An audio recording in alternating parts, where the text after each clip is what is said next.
I've never really done that many Japanese Pokemon products, and I've never done a booster box. But today, we are changing that by, ironically, doing the Japanese set Mask of Change. I'm just gonna flip this thing open.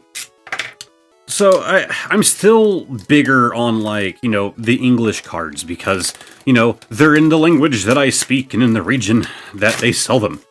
But I've been more and more interested in doing these, and so I think the plan going forward, we will see, is any Japanese set that releases, I'm just going to pick up a booster box. If I decide to do more than one, that might happen, but I believe the plan is one booster box for every release. Oh, interesting, they use a pull tab. I honestly didn't expect that, but pretty fancy little opening there. Again, I've never done one of these.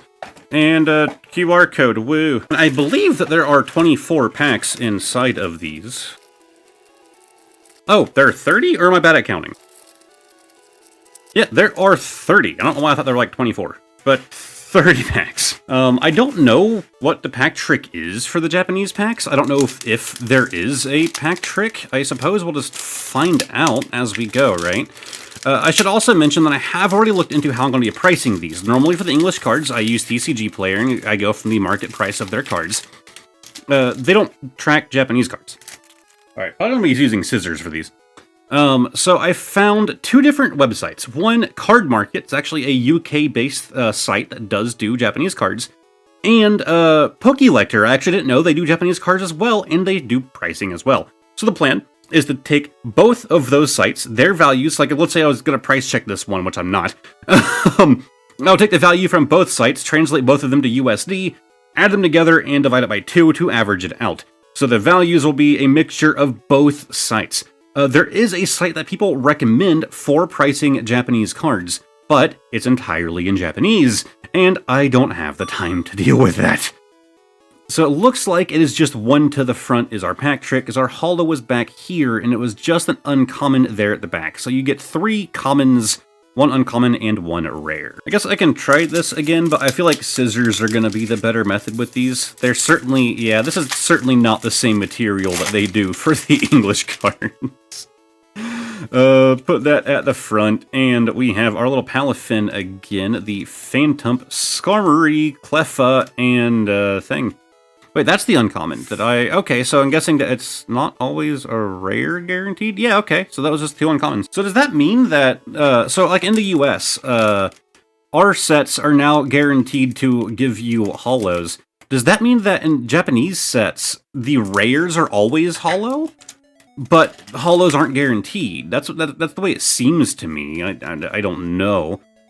But we have the Dragapult, Volbeat, the Jinx, and a Chandelure, which they actually used this artwork, I believe, in one of the Halloween sets, right? I'm pretty sure. And our next pack, yeah, I'm definitely going scissor method. That was just so much easier because I can just, bam, done, problem solved. And take this one out. From the back, we have the Darumaka, or it's evolved form. Darumaka is the unevolved. And, God, Okidogi as a holo. Alright, I'm going to try and save me some time. So we're just going to take a couple of these, and I'm going to put a very fast forward here, as I just cut a couple of these open. Okay, handful of packs pre-cut, because I am impatient. So take that one to the front, and we have the Iron Bundle, the Abra, very nice looking card. The Poliwag Darumaka, there he is, and one of the cards that I said I really wanted in English, we now have in Japanese. The Waterol, I believe it is pronounced. I still don't care for its name, but anyways, our beautiful electric bird, diving into the ocean along with the rest of its extended family. Yeah, Pokemon, when they do these card arts that are like underwater, I don't know if it's easier to make underwater shots look better, or if it's just because their artists are very good at it. But either way, they are some of my favorite cards, and this one is just super dynamic. Huge fan of this pull. Anyways, let's move on to our next pre-opened one. I have a couple of them to do. I really need to start facing them the other way so we're not getting a spoiler for the common. Because, oh no, we got a Swirlix. Who would have seen it coming?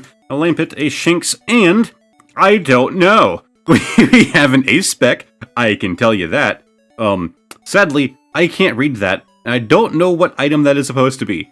But we do have an Ace Spec card here. That much is certain. Ace Spec's kind of interesting because they're all generally have a bit of value, even if it's only like $1 or $2. Their average is still okay, but some of them can get much higher in the value category. And they're very beautiful cards, and I'm happy to have pulled another one. Anyways, next pre-opened pack. God, I told myself I'm gonna stop doing it that way, but I keep doing it that way. Don't remember what your name is. I'm only really good with the Pokemon, not so much with the trainers. Next packs. I keep doing it forwards. I think I just give up at this point. We have the Dripplin, the Emolga, Godwat, Thwacky, Litwick, and we have the Wellspring Mask, Ogerpon EX. It's just the standard version as far as I can tell. There is a alt art, full art, that I know is one of the more valuable cards in this set. And the last one that I have pre-cut right here, I keep doing the thing I said I wasn't gonna do. We have the Mightyena, the Litwick, the Goldeen, yes, and Houndour, and the Palafin EX in its hero form.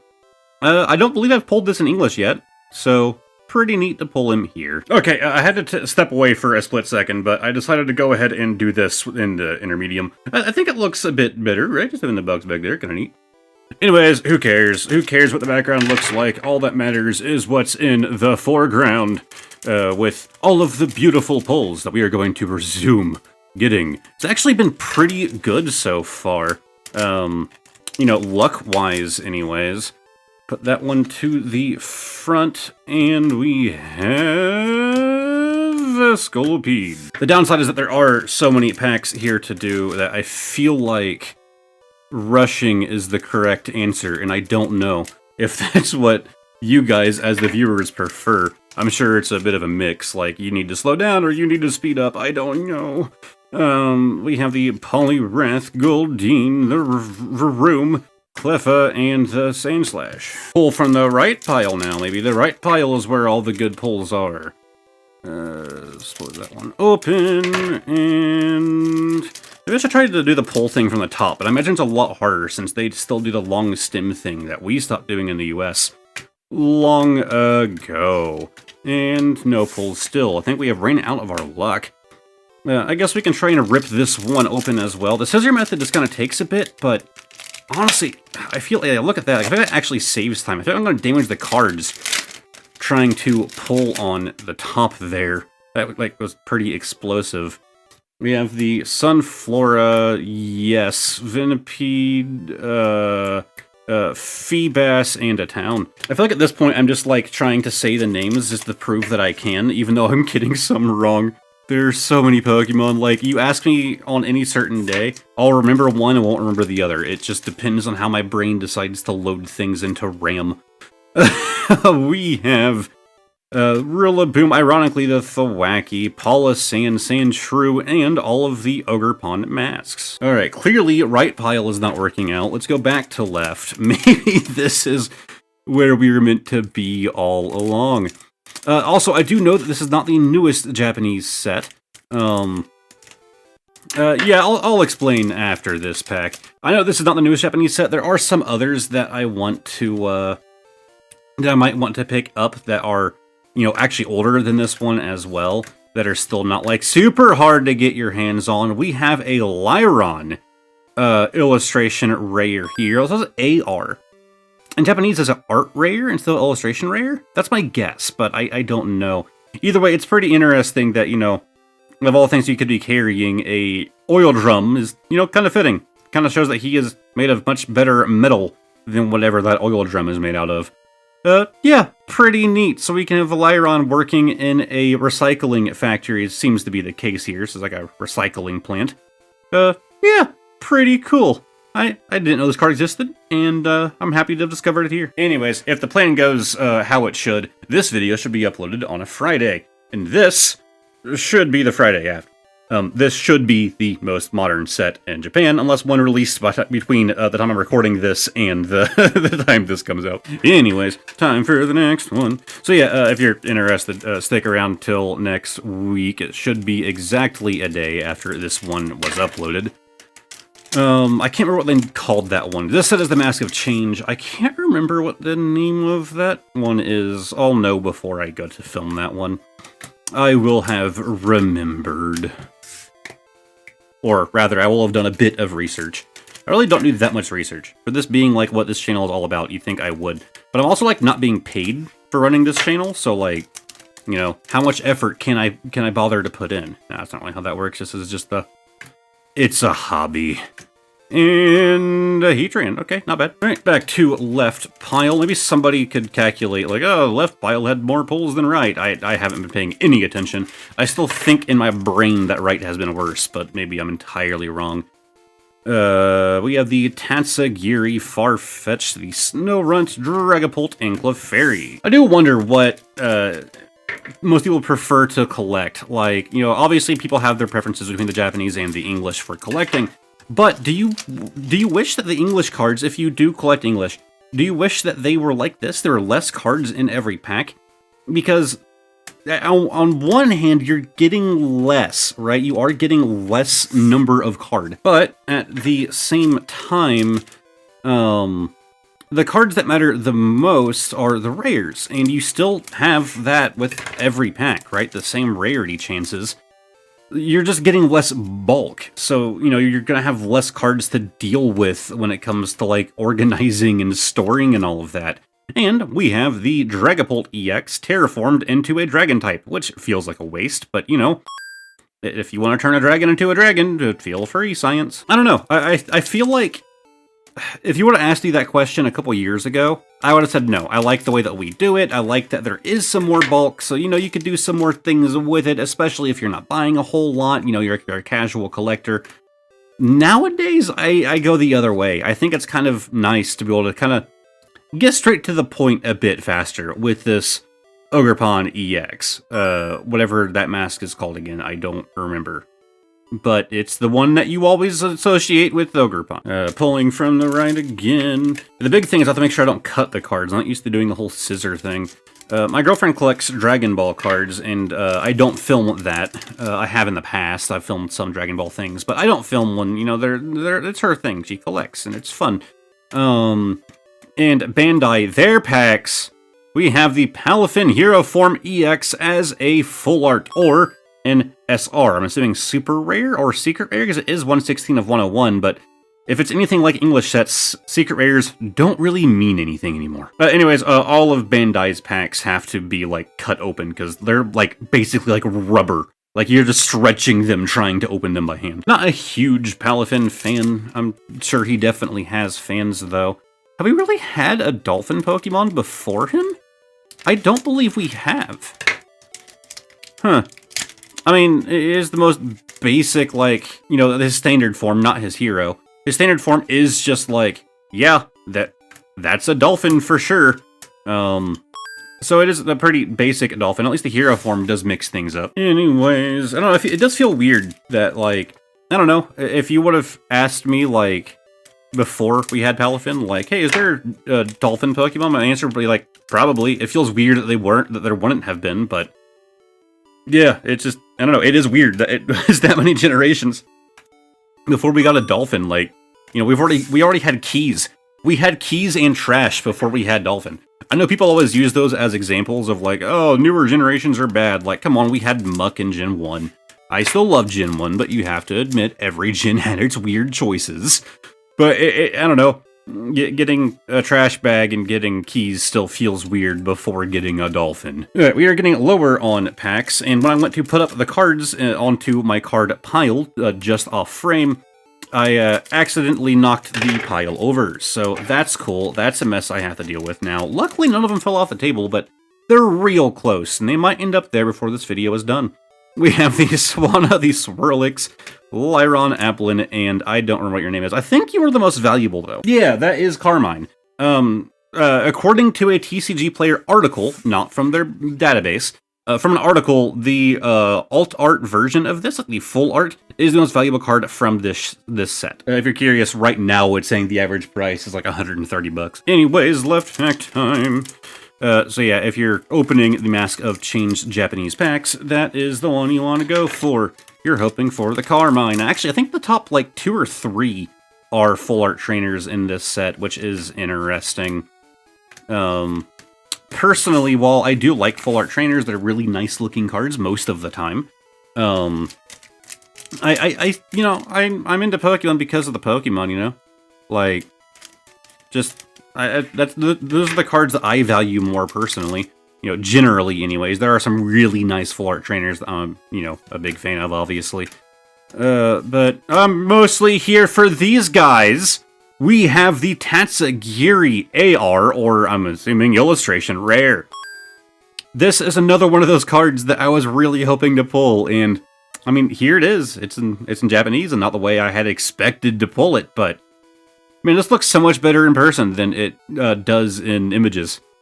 That's the truth with most cards, but like, man, this is just a very nice looking card. I am a huge fan. This might honestly be within my, like, top 10 cards that that I own. Value-wise, I don't care. I know it's not in the top 10, and at least I don't think it is, according to that TCG Player article. That is just a fantastic card. Screw value. Value, to me, is an indicator of rarity and how badly people want it. It's not everything, and that Tatsugiri means a lot to me. Electric Bird, a Palm, and we are pretty much at the end with one pack left. Hopefully, we can end this off with a good pull, but I'm not so certain. Our luck has been very back and forth today, so let's see if our right stack can pull it off here at the very end. I'll pull these out, one to the front, and let's see. We have the Ambipom, the Glimmet, the Chimecho, the I don't know how to say your name, and Scoop Up Net, I'm assuming? I'm assuming that's Scoop Up Net. Woo! So while we did not pull a single card from TCG Player's top valued list, well, article list, to be fair, listicle, it's not a database, I still want to say that we did pretty good. And now I just have so much more trash to deal with. Man, I love cleanup after these videos, like all these little things. I know I'm going to be finding some of these things like on the carpet underneath my desk, or this desk, or the desk over there. Just, in the corners next to the wall, just in a few months. It's like, oh, there's another one. I know what's going to happen. I was about to say, I kept them all on the desk. That's a lie. This one was on the floor. It's going to happen. I don't care how careful I am. It's going to happen. You know what? You guys get to stare at this mess for the end here. Because now it's time for bonus card of the day. Explanation is going to be down there in the corner. And we have a standard sleeved card.